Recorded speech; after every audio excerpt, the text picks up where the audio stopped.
12ஆம் வகுப்பு தேர்வில் மாநில அளவில் மாற்றுத்திறனாளி மாணவர்கள் 70.62% பேர் தேர்ச்சி பெற்றுள்ளனர். மாநிலம் முழுவதும் +2 தேர்வு எழுதியவர்களில் 1112 பேர் மாற்றுத்திறனாளிகள். இவர்களில் 983 பேர் தேர்ச்சி பெற்றுள்ளனர்.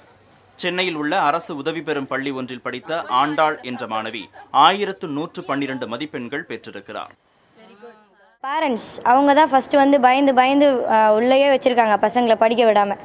அவங்க முதல்ல விழிப்புணர்வு பெறணும். அதுக்காக தான் ஃபஸ்ட்டு அவேர்னஸ் கொடுக்கணும் அப்படின்னு சொல்லி நான் நினைக்கிறேன்.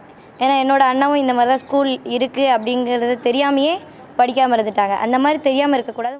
இதே பள்ளியில் பேச முடியாத செவித்திறன் குறைபாடு மாணவி செல்வி 1000ற்கு 927 மதிப்பெண்கள் பெற்றுள்ளார்.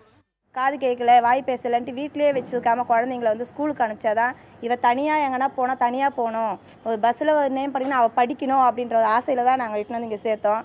ஆனால் இவளுடைய தங்கச்சி நல்லா பேசுவா, ஆனால் அவளுக்கே எல்லாமே சொல்லி கொடுக்குறா. மாவட்டத்தில் மாநில அளவில் எல்லாம் நிறைய பிள்ளைங்க பேரண்ட்ஸ் குழந்தைங்கள ஸ்கூலுக்கு அனுப்புறதில்ல. அதை ஒரு கௌரவ பிரச்சனையாக நினச்சி வீட்டிலேயே பூட்டி வச்சுக்கிறாங்க. ஸ்கூலுக்கு அனுப்பி படிக்க வைக்கணும்னு விரும்பலை.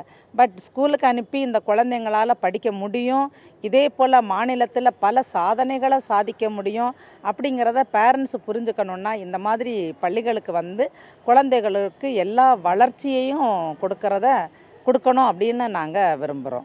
விருதுநகர், ராமநாதபுரம் உள்ளிட்ட மாவட்டங்களில் மாற்றுத்திறனாளி மாணவர்கள் 100% தேர்ச்சி பெற்றுள்ளனர். இதுபோன்ற மாற்றுத்திறனுடைய மாணவர்களை பெற்றோர்கள் வீட்டிலேயே படிக்க வைக்காமல் இருப்பதை விட படிக்க வைக்கும் பட்சத்தில் தன்னம்பிக்கையுடன் அவர்களும் வெற்றியை பெறுவர். புதிய தலைமுறைக்காக ஒளிப்பதிவாளர் சதீஷ்குமாருடன் ரமேஷ்.